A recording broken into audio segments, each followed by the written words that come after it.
guys, welcome. Structure of sperm part, head part, middle part, tail, इसके बारे में अपन बात करेंगे। हेड पार्ट ये शुक्राणु का मुख्य भाग होता है। इसका अग्र भाग एक्रोसोम कहलाता है। एक्रोसोम का निर्माण स्पर्मेटिड सेल की गोल्जी बॉडी से होता है। एक्रोसोम का मुख्य कार्य निषेचन के समय अंडाणु के आवरण को भेदना होता है। अब हम बात करते हैं मिडल पार्ट की। यह शीर्ष व पूंछ के बीच का भाग होता है। इसमें अनेक माइटोकॉन्ड्रिया पाए जाते हैं। सेल पार्ट यह शुक्राणु का सबसे लंबा भाग होता है। इसकी सहायता से शुक्राणु गति करते हुए फैलोपियन ट्यूब यानी अंडवाहिनी में स्थित अंडाणु तक पहुंचते हैं। यह स्ट्रक्चर होती है शुक्राणु की।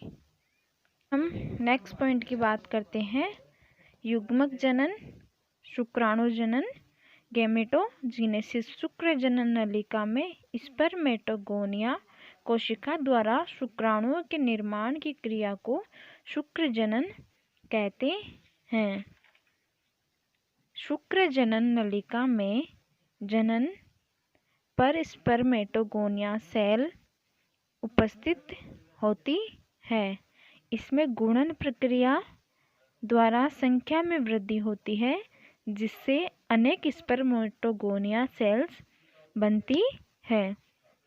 स्पर्मेटोगोनिया के आकार में वृद्धि होती है, जिससे स्पर्मेटोसाइड फर्स्ट बनती है। इसकी सूत्र गुणिता 2n होती है।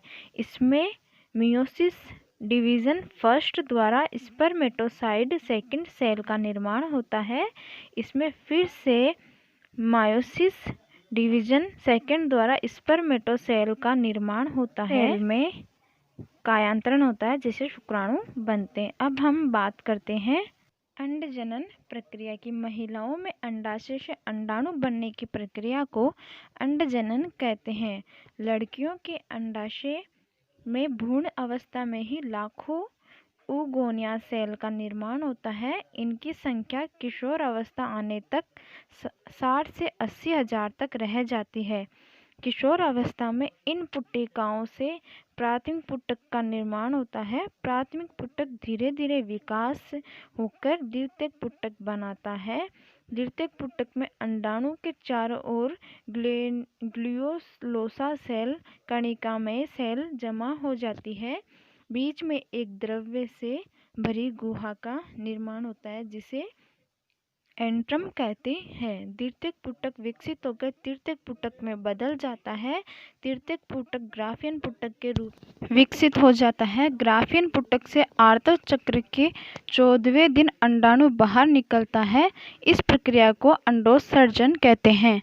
अंडाणु वास्तव में द्वितीयक अंडक होता है, जिसका निर्माण ग्राफीय पुट्टक में होता है। चारों ओर कणिकामय कोशिकाओं को अनेक परतें पाई जाती है, जिन्हें ग्रेम्युलर मेम्ब्रेन कहते हैं। अंडाणु व थिका आंतरिक के मध्य पाई जाने वाली गुहा, जिसमें द्रव्य पदार्थ भरा रहता है, एंट्रोम कहते हैं। अब आप इस चार्ट में स्पर्मेटोगोनियास व oogoनियास में डिफरेंस देख सकते हैं।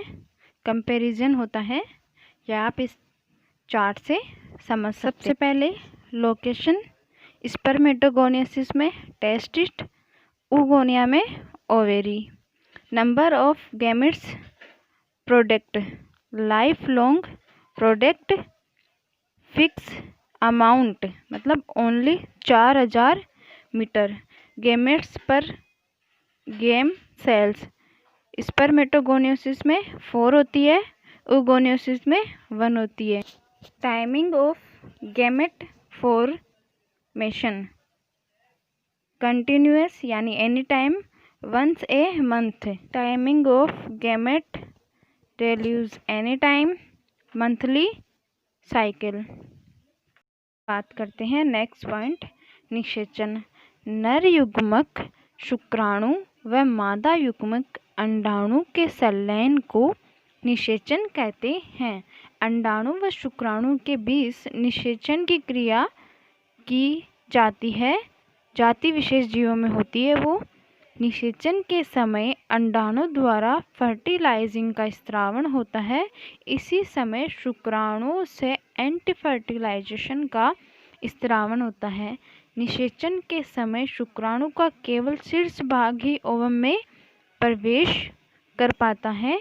निषेचन के बाद ओवम के चारों ओर निषेचन झिल्ली का निर्माण हो जाता है जो अन्य शुक्राणुओं के प्रवेश को रोकती है। निषेचन के बाद अंडाणु में गुणसूत्रों की संख्या 2n यानी 46 हो जाती है। अब हम अंतरारोपण की बात करते हैं। तो निषेचन के बाद जायगोट में विदलन क्रिया द्वारा कोरक खंडों की संख्या 2, 4, 8 व 16 की संख्या में बढ़ती है। इस समय अंडाणु के आकार में कोई परिवर्तन नहीं होता है, परंतु कोरक खंडों की संख्या बढ़ती है। इस प्रकार मेरुला के बाद ब्लास्टुला अवस्था आती है। इसमें ब्लास्टोमियर की संख्या 32 होती है। ब्लास्टुला के चारों ओर के कोशिकीय आवरण को पोषकोरक कहते हैं। यह भ्रूण को पोषण प्रदान करती है। इस प्रकार ब्लास्टोसिस्ट का गर्भाशय की एंडोमेट्रियम के साथ जुड़ने की प्रक्रिया को अंतरारोपण कहते हैं। अगर आपको हमारा वीडियो पसंद आया तो हमारे चैनल को अभी सब्सक्राइब कीजिए and like and share. Thank you.